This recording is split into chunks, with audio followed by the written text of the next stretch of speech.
Hey folks, here at OS Reviews. You're watching our video first look and first impressions of the Find 7. This was released last year, but even in today's standards, it is a top-of-the-line smartphone with very fast specs and impressive display.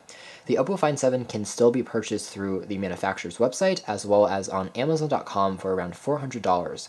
So it's not as cheap as something like the OnePlus One, which was also technically created by Oppo. However, the Find 7 still has one of the best specs out of Oppo's current collection of smartphones, and that includes a Snapdragon 801 processor, which is quad-core. It also includes 3 GB of RAM, as well as a 2K display, or at 4K as the manufacturer calls it, but it's technically a resolution of 1440 by 2580, which gives it a 534 pixel per inch density, making it an extremely sharp display. It also is protected by Corning's Gorilla Glass 3, and this is an unlocked variant that we have for a review purpose. So taking a look at the box here, a pretty clean presentation, which we expect from Oppo. Some of you guys might remember that a few years ago we first collaborated with this Chinese manufacturer on some of their MP4 and MP5 players, and this was before they released any smartphone. So we were pretty surprised as well as excited to take a look at one of their Android phones.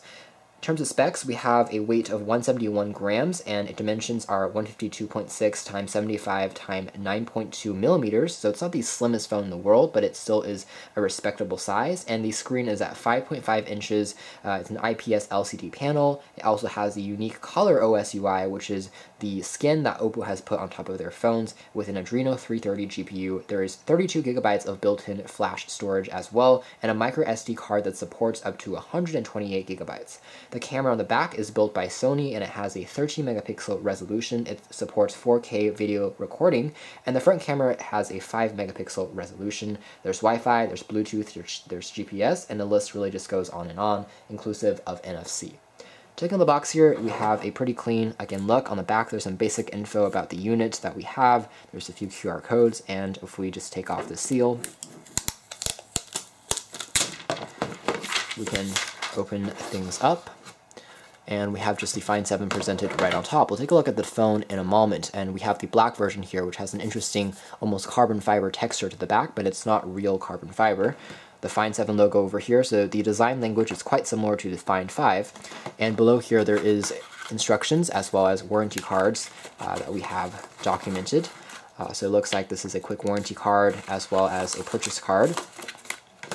Over here we have access to the charger. The interesting thing about the charger is it's not, your typical micro USB based charger. It's actually a rapid charger that will claim to charge the Find 7 in around an hour or two, which is extremely fast, and it claims to charge your smartphone up to 75% faster.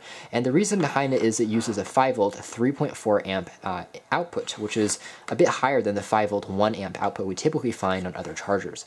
The sad thing is, though, that you can only use this particular charger if you want the rapid charging capabilities. If you want to purchase a second one, it retails for roughly $40, which is kind of expensive. There's a prong that you can fold up for traveling purposes.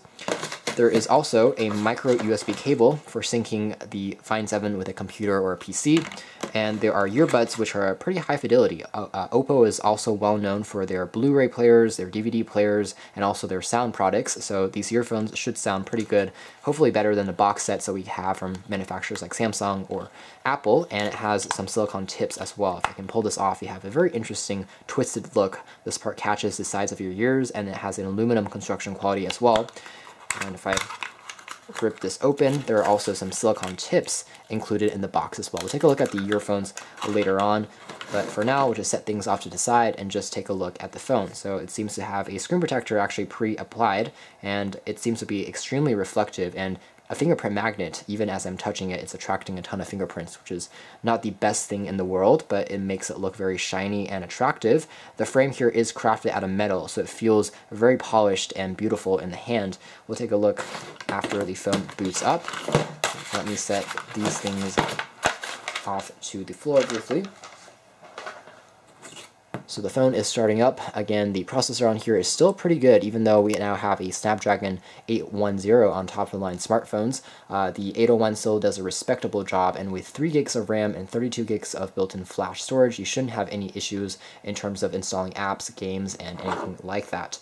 On the back, you can see that there is a speaker. There is actually a special technology that Oppo incorporated on the Find 7 just to make things louder. It's called the Max Audio. This is a stereo speaker, but I wish it would be on the front. There's also the Oppo logo, a dual LED flash, and the aforementioned 13 megapixel camera. Overall, it looks very, very elegant, and dimensions are quite similar to the OnePlus One, as you would expect with a 5.5-inch TFT screen. Overall, it's pretty easy to hold. It has a slightly concurved edge onto the back, which makes it comfortable in the hand, but it has a respectable size and weight, so it feels like something solid. It's not plasticky, such as some of the earlier Samsung Galaxy phones. On the bottom, you have access to a micro USB port and microphone for charging as well as syncing. The sides feature the volume rocker, which is tactile and responsive. The top features a 3.5mm headphone jack, and the other side features the power on-off switch, which are also crafted out of metal. Up top, there's that 5-megapixel selfie camera, as well as the earpiece and proximity sensors. Down below, there is what Oppo calls a skyline notification bar that will light up blue and pulse when you get a new incoming call, a mixed message, a missed notification, as well as when it's charging. Now, it only glows blue, unfortunately, so I wish there would be more colors, and that's something that Oppo could certainly consider for a next generation model. And this compared to something like the Sony Mero, which is very similar, also has a glowing notification bar, is a feature that isn't as polished because the Sony Mero actually has multiple colors down below. Anyways, guys, powering things on, you can see that the display is indeed incredibly sharp. If I zoom all the way in here, you can't even see any of the pixels, which is quite incredible. I haven't seen that before, again, on other displays, especially running on an Android platform. It matches the pixels per inch found on the LG G3, but otherwise you get an incredible experience, as well as viewing angles are extraordinarily sharp and wide. So taking a quick look, this is basically what ColorOS looks like. Of course, we'll get into more of the ergonomics in our full review, but for now, it seems like everything is working very quickly. I just basically powered this phone on and everything is snappy and responsive. So overall, I am highly impressed. We'll find out more details, including the gestures that you can use. You can also, of course, enable double tapping to turn the phone off, I believe, and double tap to turn it back on. This is one of the pioneer phones that did that, and now a lot of other Android phones can do the same functionality, but we'll check out more details about the performance and, of course, the usability in our upcoming review. Thanks for watching this video first look and impressions here at OS Reviews. This has been the Oppo Find 7.